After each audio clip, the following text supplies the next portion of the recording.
Hello. I have been knitting a couple of gloves today, and I've come to the point where I need to separate the hand portion of the glove from the thumb portion of the glove. So I thought it would be a great time to talk to you about stitch holders.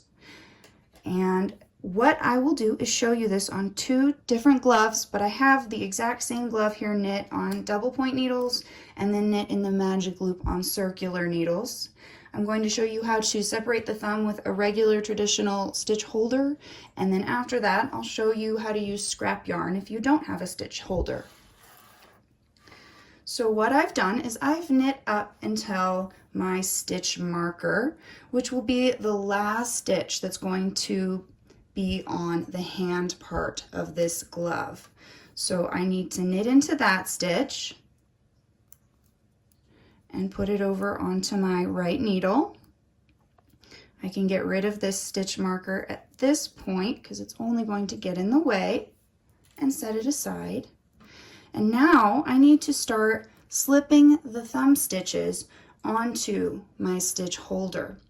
So what we do is open up that stitch holder and bring the sharp side into your right hand as if you're going to start knitting with it.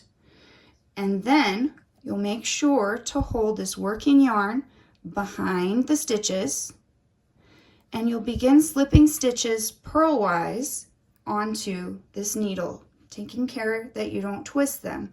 So you will insert right through the stitch as if you were going to purl it and slip it onto that stitch holder. And you do that for all of those thumb stitches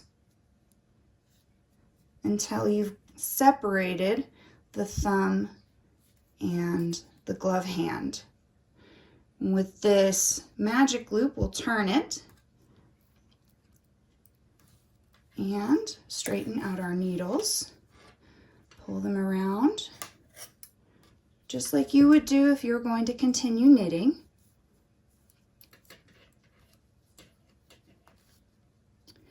And then you'll continue slipping those stitches for the thumb off onto your stitch holder. And remember, slip them purlwise and make sure the yarn is behind your work. Right up until that stitch holder, which will be the first stitch on the other side of the glove hand. And the mitten thumb is separated now. And next, you will start working back up in the round. I'm going to take this stitch marker out as well because they just start getting in the way at this point.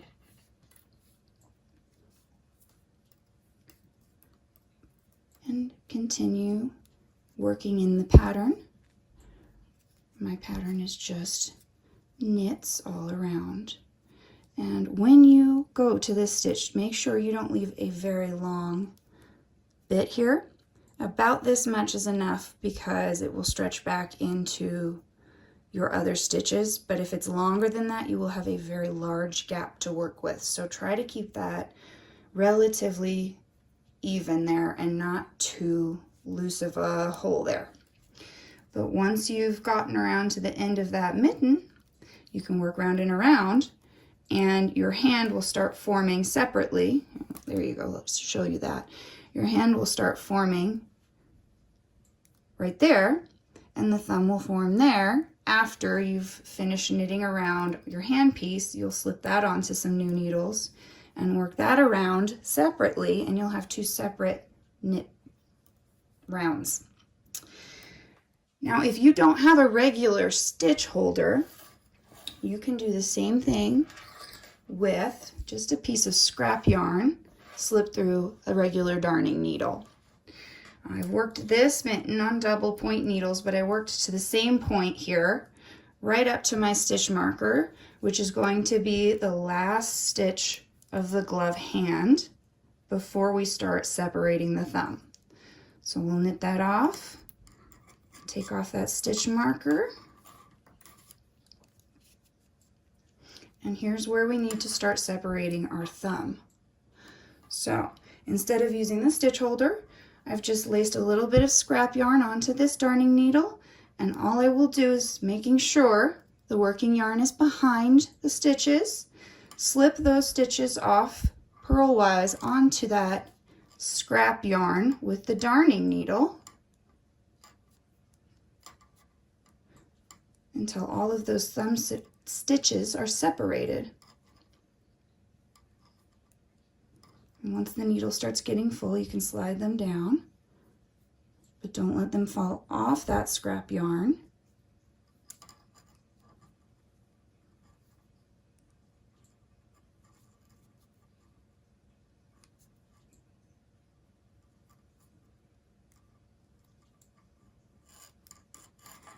Let's get a little untangled here. And there's one more thumb stitch to separate. Scoot those hand stitches back on the needle so you don't lose those while you're working on this. And then pull that scrap yarn through, but make sure it doesn't come out. Remove that darning needle gently, and then what you'll do is tie just a little knot to secure those in place so that the string does not come loose while you're working up the hand. You can tie any kind of knot you want. I'll put a little bow here. And then as you can see, it's done the same thing and separated those stitches and secured them so they're not going to start running while you work up the hand. And the main thing with using scrap yarn for this is to make sure that it does not come untied and slip out of your stitches, or you'll have a little bit of a mess to deal with. But once those are slipped off, you can continue working your pattern. Again, let's get rid of that stitch marker and make sure again that you don't leave a gigantic gap between the sides of your hand stitches. And once you've done that, I will show you here a little bit more clearly how your thumb has separated from the hand. And again, you'll knit that thumb piece separately after you've finished knitting up the hand portion. So I hope that that was helpful, and I hope that you have a wonderful day.